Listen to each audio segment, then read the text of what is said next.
اور امریکہ سے ایک بیان آیا ہے کہ پاکستان غیر قانونی طور پر مقیم افغانوں کو نکالنے کے بجائے ان کے رجسٹریشن کا کوئی عمل، کوئی میکینزم بنائے۔ لیکن سوال تو بنتا ہے کہ اگر دنیا کا کوئی بھی مسلمان شخص، مرد عورت، بغیر ویزا، پاسپورٹ اور دستاویز کے سعودی عرب حج کرنے نہیں جا سکتا، تو کوئی غیر قانونی باشندہ پاکستان میں پچھلے 40-50 سالوں سے کیسے رہ سکتا ہے؟ السلام علیکم۔ پاکستان میں مقیم غیر قانونی طور پر بسنے والے تمام غیر ملکی باشندوں کے لیے ڈیڈ لائن ختم ہو گئی۔ ریاست پاکستان اور حکومت پاکستان کی طرف سے 31 اکتوبر 2023 کو آخری ڈیڈ لائن دی گئی تھی کہ جتنے بھی غیر قانونی مہاجرین یہاں پہ رہتے ہیں یا وہ لوگ جو غیر قانونی طور پر پاکستان میں رہنے والے ہیں، وہ 31 اکتوبر تک ملک سے نکل جائے والنٹیئرلی، ورنہ 1 نومبر کے بعد ان کے خلاف قانونی کارروائی کی جائے گی، اور جو پاکستان میں رہے گا اس کو اٹھا کے ہم سینٹر میں بند کر دیں گے، اس کے بعد ان کو ڈیپورٹ کیا جائے گا۔ اب یہ سلسلہ کافی دنوں سے جاری ہے، جیسے کہ ہم جانتے ہیں بلوچستان سے کچھ لوگ جا رہے ہیں، کچھ لوگ KPK سے جا رہے ہیں۔ اس وقت کم و بیش پاکستان میں یونائٹڈ نیشنز کے اعداد و شمار کے مطابق 40 لاکھ افغانی بستے ہیں، کیونکہ پاکستان میں اس طرح کا کوئی قانون نہیں ہے جس کی بنیاد پر یہاں پیدا ہونے والے یا شادی کرنے والوں کو شہریت ملے، سوائے عورتوں کے۔ عورت یا لڑکی جو پاکستان میں آ کے شادی کر لیتی ہے اسی کو شہریت مل سکتی ہے، باقی ابھی تک کوئی ایسا میکینزم، کوئی ایسا قانون نہیں ہے جس کے مطابق غیر ملکیوں کو پاکستان میں مقیم، غیر قانونی طور پر مقیم لوگوں کو شہریت دی جائے۔ اب اس چیز کو لے کے جگہ جگہ سے آوازیں اٹھ رہی ہے، پاکستان کے اندر سے، پاکستان کے باہر سے۔ ابھی ریسنٹلی یونائٹڈ نیشنز سے اور امریکہ سے ایک بیان آیا ہے کہ پاکستان غیر قانونی طور پر مقیم افغانوں کو نکالنے کے بجائے ان کے رجسٹریشن کا کوئی عمل، کوئی میکینزم بنائے۔ 1980 سے لے کر ابھی تک پاکستان میں دھڑا دھڑ افغان مہاجرین آ رہے اور بس رہے ہیں۔ کچھ لوگوں کی پیدائشیں ہو گئی، ان کی شادیاں ہو گئی، ان کے بچے ہو گئے، ان کے بچے جوان ہو گئے، ان کے بچوں کی شادی ہو گئی۔ لیکن سوال تو بنتا ہے کہ اگر دنیا کا کوئی بھی مسلمان شخص، مرد عورت، بغیر ویزا، پاسپورٹ اور دستاویز کے سعودی عرب حج کرنے نہیں جا سکتا،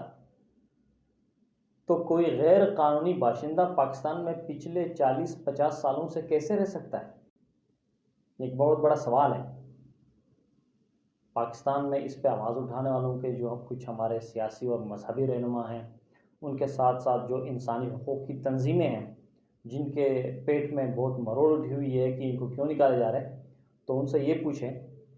خاص طور پر ہمارے سیاسی اور مذہبی رہنماؤں سے، کہ آپ ذرا بغیر دستاویز کے، بغیر پاسپورٹ کے، بغیر ویزا کے ذرا سعودی عرب جا کے حج کر کے دکھائیں مجھے، یا عمرہ کرنے جائیں، پھر آ کے ہم سے سوال کریں۔ اور دوسری بات، یہ جو ہمارے انسانی حقوق کے علمبردار بنے ہوئے ہیں، آج کل سڑکوں پہ احتجاج کر رہے ہیں، پلے کارڈ اٹھائے ہوئے ہیں، آواز اٹھا رہے ہیں، ان کو ذرا کہیں کہ انسانی حقوق کے جتنے ادارے ہیں، جتنے ہیڈ ہیں، وہ سب ویسٹ میں بیٹھے ہوئے ہیں۔ تو آپ ذرا امریکہ سے، یورپ سے اور مغربی ملکوں سے کہیں کہ آپ ان کو ذرا 40 لاکھ افغانی جو غیر قانونی طور پر پاکستان میں آباد ہیں، ان کو ذرا اٹھا کے امریکہ اور یورپ کیوں نہیں لے کے جاتے آپ لوگ؟ کیونکہ ان کو یہ پسند نہیں ہے، کیونکہ وہ برداشت کر نہیں سکتے ان لوگوں کو، ایسے لوگوں کو، تو پاکستان برداشت کیوں کرے؟ لیکن سب سے بڑا ایشو اس وقت یہ ہے کہ کچھ غیر ملکی لوگوں نے، خاص طور پر جن میں افغان غیر ملکی ہیں،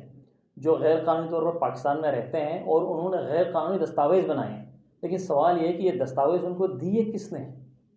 میں نے کہیں سنا تھا، اب ریسنٹلی کسی فرد سے سنا میں نے، کوئی ویڈیو چل رہا تھا یوٹیوب پہ، جس میں ایک بندہ کہتا ہے کہ امریکہ یا برطانیہ کا کوئی بہت بڑا سیکرٹری لیول کا آدمی ہے، اس نے یہ کہا ہے کہ روپے پیسے کے لیے پاکستانی اپنی ماں بہنوں کو بھیج دیتے ہیں۔ اب میں نے کافی سوچ وچار کیا اور ان کو میں نے 3 کیٹیگریز میں ڈیوائڈ کیا۔ ایک کیٹیگری وہ ہے، اب ظاہر بات ہے ہر کوئی تو نعوذ باللہ ایسی بات نہیں کرنی چاہیے کہ کوئی اپنی ماں بہن پیسے کے لیے بھیج دے، لیکن اس کو اگر ہم پیرافریز کریں تو ملک بیچنا بھی اپنی ماں بیچنے کے برابر ہے۔ اب اس بیان کو لے کے میں نے اس کو 3 کیٹیگری میں ڈیوائڈ کیا ہے۔ ایک کیٹیگری وہ ہے، خاص طور پر ہمارے فوجی جرنیلوں کا، جو ہمارے سابق آرمی چیفز رہے ہیں یا جو سابق ISI چیفز رہے ہیں، انہوں نے اپنی ماں کو بیچا، ہمارے ملک کو بیچا، کچھ پیسے لیے، کچھ پلاٹ لیا آسٹریلیا میں، برطانیہ میں، امریکہ میں، اور اس کے بدلے پاکستان میں فساد کرا دی، حکومتیں گرا دی، جمہوریت کو نیست و نابود کر دیا،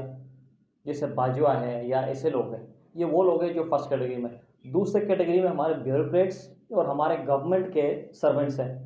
جو پیسے کے لیے کچھ بھی کر سکتے ہیں، جو کرپشن کریں گے، جو لوگوں کی مستقبل داؤ پہ لگائیں گے، پیسے کھائیں گے، باہر بھاگیں گے۔ اور تیسرے وہ ہیں جو ہمارے گورنمنٹ کے اداروں میں ہیں، جس طرح کے لوگ ہیں افغانوں سے 500 1000 روپے لے کے ان کے شناختی کارڈ بناتے ہیں۔ اب یہ سب اپنی ماں بیچنے کے کیٹیگری میں آتے ہیں لوگ۔ ماں بیچنا نعوذ باللہ، ایسا نہیں کہ لوگ واقعی اپنی ماں بیچتے ہیں، کچھ لوگ ہوں گے پاکستان میں، ہے کچھ لوگ جو اپنی ماں بہن بیٹیوں کو، بیویوں کو پیسوں کے لیے چلا لیتے ہیں، لیکن زیادہ تر ماں بہن بیٹی بیچنے کا مطلب یہ ہے کہ وہ لوگ جو اپنے ملک کا سودا کرتے ہیں چند پیسوں کے لیے۔ اس میں ہمارے فوجی جنرل جو ہمارے آرمی چیفس رہے ہیں سابق، وہ، اس کے بعد ہمارے سرکاری اداروں کے بیوروکریٹس اور ملازم، جنہوں نے افغانوں کے لیے، غیر ملکیوں کے لیے 1500 روپے میں شناختی کارڈ بنوا کے دیے۔ تو ایسے پاکستانی ہم سب کا یہ مطالبہ ہے کہ غیر قانونی طور پر پاکستان میں بسنے والے لوگوں کو سب کو نکلنا چاہیے۔ کیوں رہے بھائی؟ جب آپ بغیر پاسپورٹ ویزا کے حج نہیں کر سکتے ہیں تو افغانی یا کوئی غیر ملکی پاکستان میں 40 سالوں سے کیسے رہ سکتا ہے؟ چاہے ہمارے کسی سے کتنے اختلافات ہو، لیکن اسٹیٹ کے اس فیصلے کی ہم بھرپور حمایت کرتے ہیں، اور ہونا چاہیے غیر قانونی طور پر۔ اب یہ غیر قانونی طور پر پاکستان میں کیا کرتے کسی کو نہیں معلوم۔ بغیر قانونی افغانی گلگت سے لے کر پختونخوا سے لے کر بلوچستان، پنجاب اور سب جگہ پھیلے ہوئے ہیں، اور کراچی میں خاص طور پر میں اس چیز کا شاہد ہوں۔ یہ ہائی وے پہ جتنے بھی ڈکیتیاں ہوتی ہیں ان میں سب یہ اللیگل افغانی شامل ہے۔ تو اس فیصلے کی حمایت کرنی چاہیے، جو غیر قانونی ہے ان کو پاکستان سے نکلنا چاہیے۔